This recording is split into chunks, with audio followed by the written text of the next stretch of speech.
Venezuela's opposition leader has been awarded the Nobel Peace Prize. The awards committee commended Maria Corina Machado for her courage in campaigning against an authoritarian government. She's become a symbol of resistance and of the defence of democracy.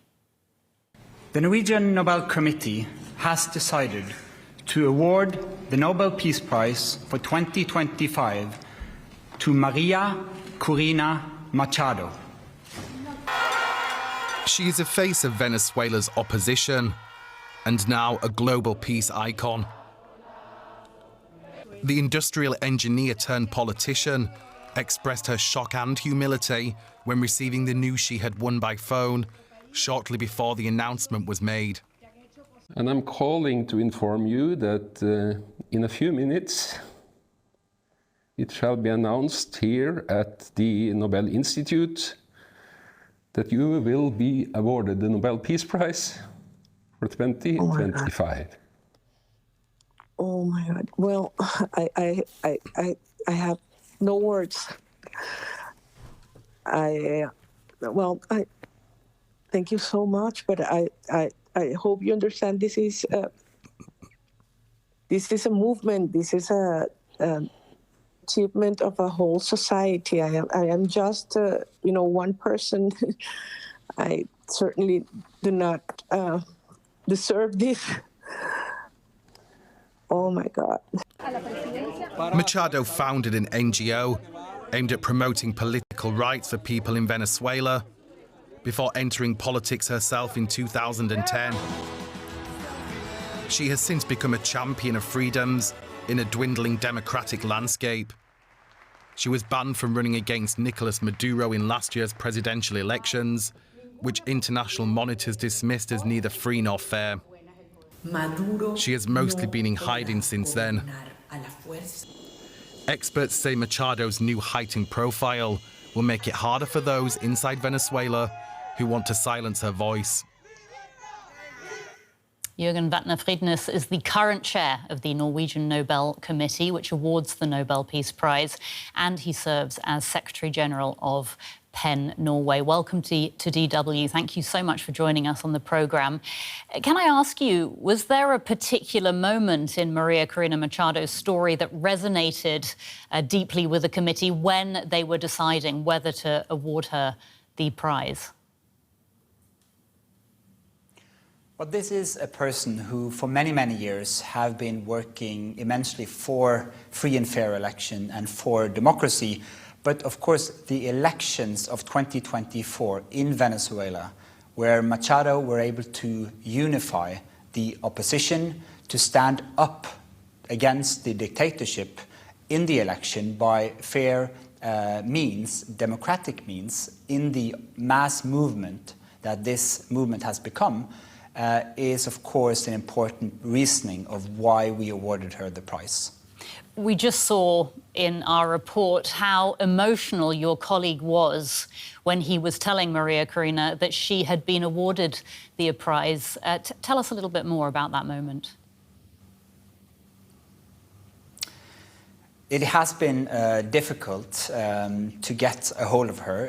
She is living in hiding because of serious threat against her life. She's been a brave individual for a long time, but for the last year she has been in hiding, moving from place to place. And to give the news that she received the Nobel Peace Prize is not only emotional on the recipient part, but for us as well. And I think the feedback we have received from not only Machado, but from many, many of the thousands and thousands of people in Venezuela who consist of this opposition to the present dictatorship, that's also an emotional moment for many, many. As you say, Maria Corina Machado is still in hiding. She's been threatened with arrest. Can this prize really have any impact, immediate impact, on Venezuelan politics and society? Well, of course, we hope it will have. We hope that the mass movement, the opposition and the democratic forces within the country, the millions of people who voted in last year's election, will have a renewed hope of a peaceful transition towards democracy. And we hope that the world will listen to this message and to listen to the opposition in Venezuela when they ask for the support internationally. We've been reporting on the fact that the US military has struck several boats in international waters near Venezuela. Do you believe this prize can help prevent a further violent escalation there? Well, we've given the prize to a person who stands for ballots, not bullets. And of course, we give the prize to a mass movement who's working for a peaceful transition.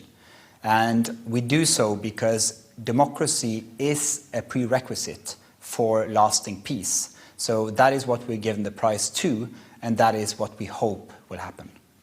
There's been a lot of talk about Donald Trump potentially being awarded this prize. Has the pressure to consider the US president affected the committee's decision-making in any way? Well, this committee is used to campaigns, pressure. Every year we receive thousands and thousands of letters, emails, people who take contact and want to either nominate or say what they believe actually leads to peace in their own society. So the committee is used to the public pressure, and our decision is our decision alone, as we are a completely independent committee. The Nobel Peace Prize remains one of the most prestigious and symbolically powerful awards in the world.